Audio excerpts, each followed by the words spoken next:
গোপালগঞ্জ নতুন একটা পার্ক হয়েছে অ্যান্টেলিনা পার্ক। এই পার্কের খাবার এত জঘন্য, দেখতে পাচ্ছেন লুডুস খাচ্ছি আমরা। 700 টাকার লুডুস, দেখতে যে এত বিশ্রী এবং খাইতে খুবই জঘন্য। এখন বলবেন ভাই সবাই তো খাচ্ছেন, টাকা দিয়ে কিনছি ভাই, 700 টাকার লুডুস খাবো না কেন? আমার ভিডিও দেখার পরে মনে হয় আপনারা এই বাজে খাবার খাবেন না, এই জন্য ভিডিও বানাচ্ছি। তো আপনাদেরকে সতর্ক করতেছি যে তাদের খাবার খুবই বাজে। সুন্দর একটা জায়গা আছে, এই প্রথম আমি এই জায়গাটা আসলাম। এটা খুব অল্প দিন হচ্ছে চালু হয়েছে। এটা হচ্ছে অ্যান্টেলিনা পার্ক অ্যান্ড রিসোর্ট। তো এখানে মানে গ্রামের পরিবেশে গ্রামের মানুষজনই আসে। এটা একদম গ্রামের ভিতরে ইউনিয়নের ভিতরে পড়ছে। এটা যদি বলি গোপালগঞ্জ সদর থানায় রঘুনাথপুর ইউনিয়নের ভিতরে এই অ্যান্টেলিনা পার্কটার অবস্থান। তো এটা হচ্ছে একদম ইজি লোকেশন হচ্ছে দিগারকুল। এসে যে কেউ জিজ্ঞেস করলে হবে। আর আসার জন্য গোপালগঞ্জে যারা স্থানীয় আছেন তারা সবাই চেনেন রঘুনাথপুর ইউনিয়ন, দিগারকুল পুরোটাই সবাই চেনেন। করে পরিচয় করে তার কিছুই নাই। সেই সুন্দর পার্কটা আপনাদের সাথে শেয়ার করব। সো চলেন আগে ড্রোন ভিউ থেকে দেখি পার্কটা কত বড় এবং দেখতে কত সুন্দর লাগে। ওকে, কাট। এই পার্কটা কিন্তু গ্রামের ভিতরে একদম অবস্থান করছে, একদম প্রত্যন্ত অঞ্চল, মানে একদম এরপরে বিল আর বিল, ক্ষেত আর ক্ষেত।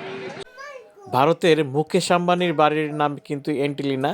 সো সেই নামে অথবা নামকরণ করছে, কিন্তু বিষয় হচ্ছে ভাই গ্রামের লোকজন এই নাম উচ্চারণ করতে পারে?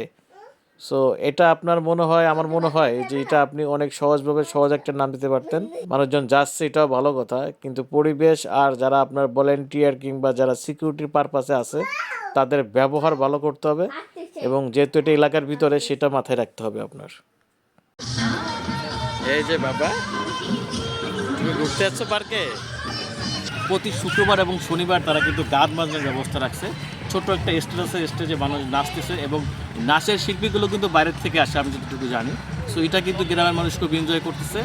আর শুক্র শনিবার যেহেতু অফডের দিন থাকে কিংবা সরকারি বন্ধ থাকে, তো সবাই এনজয় করতেছে। আজকে শনিবার, অনেক মানুষজন, আমার অলমোস্ট আমার মনে হয় মানে কয়েক হাজার হয়ে যাওয়ার সম্ভাবনাও আছে। সো এত না হলে অন্তত 400-500-র উপরে মানুষজন এখানে অবস্থান করছে, বিশেষ করে গ্রামের ভিতরে, যার কারণে হচ্ছে ফ্যামিলি মেম্বারদের নিয়ে এবং বাচ্চা কাচ্চা নিয়ে সবাই আসে। আর এই পার্কে যদি আপনার প্রবেশ করতে হয় তাহলে আপনার 100 টাকা গুনতে হবে। যদিও তারা 200 টাকা রাখছিল, কিন্তু 50% ডিসকাউন্টে এখন 100 টাকা হচ্ছে এন্ট্রি ফি। তবে একটা সুযোগ আছে যে 8-10 বছরের বাচ্চা যদি সঙ্গে থাকে তার জন্য কোনো টিকিট কাটা লাগবে না। শুধুমাত্র যারা প্রাপ্তবয়স্ক এবং বুঝতে পারছেন যে তাদের জন্য টিকিট কাটা লাগবে, তারা 100 টাকা টিকিট কেটে এই সুন্দর পার্কটা কিন্তু আপনারা ঘুরে দেখতে পারবেন। তেমন কিছু না থাকলেও কিন্তু গ্রামের ভিতরে সুন্দর একটা পরিবেশে কিছু একটা করার চেষ্টা করছে। এটা আমার খুব ভালো লাগছে, আমার বাড়ির খুবই পাশে। সো এই প্রথম আমি আসলাম, আশা করি আপনারা আসবেন। আর রিসোর্টটা তো দেখতেছেন। সো আমি একটু ডিফারেন্ট অ্যাঙ্গেল থেকে আপনাদেরকে দেখাচ্ছি, যেহেতু আমি ড্রোন ক্যামেরা নিয়ে যাচ্ছি, তো ড্রোন ভিউ থেকে দেখতেও খুব ভালো লাগতেছে। সো আগে চলেন, সন্ধ্যা হয়ে যাচ্ছে, পুরোটা এনজয় করে, আশা করি ভালো লাগবে সবার এবং আপনাদেরও ভালো লাগবে। হ্যালো এভরিওয়ান, এখন আমি দাঁড়ায় আছি অ্যান্টেলিনা পার্কের দোতলা। সো এটা সুন্দর একটা ভিউ।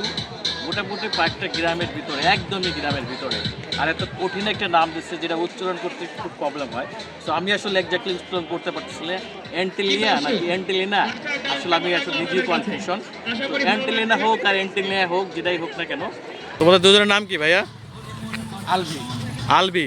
জি। আলবি, এটা কি, কোথায় আইছো, নাম কি? এটা এই বোরাশি ইউনিয়নের ঘোষগাতি গ্রামের এন্টিলিয়া রিসোর্ট। নামটা কি খুব ইজি নাকি সহজ?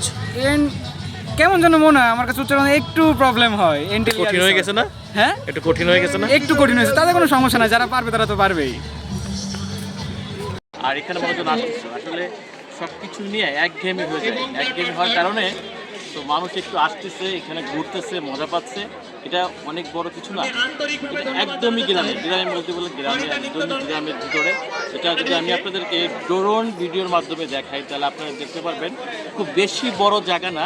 সেই ক্ষেত্রে বলতে পারে গ্রামের ভিতরে হইলেও মানুষজন কিন্তু আসতেছে, তারা মজা নিচ্ছে, বিকেলে ঘুরতেছে। যেমন আমি আমার বাচ্চা কাছে নিয়ে ঘুরতে আসছি। সো আমার বাড়ির খুবই কাছে। তো পার্কটা ভালো করছে আর খুবই গোছানো। আশা করি কর্তৃপক্ষের কাছে যে এটা যেন, যেহেতু এরা মাত্র শুরু করছে, কয়েক মাস হইলো, সেটা যেন কন্টিনিউ এভাবে পরিষ্কার পরিচ্ছন্নতাভাবে থাকে। বিশেষ করে গেটে ঢোকার সময় বাইক এবং অটো রিক্সার মোটামুটি পার্কিংয়ের কোনো ব্যবস্থা না সেরকম।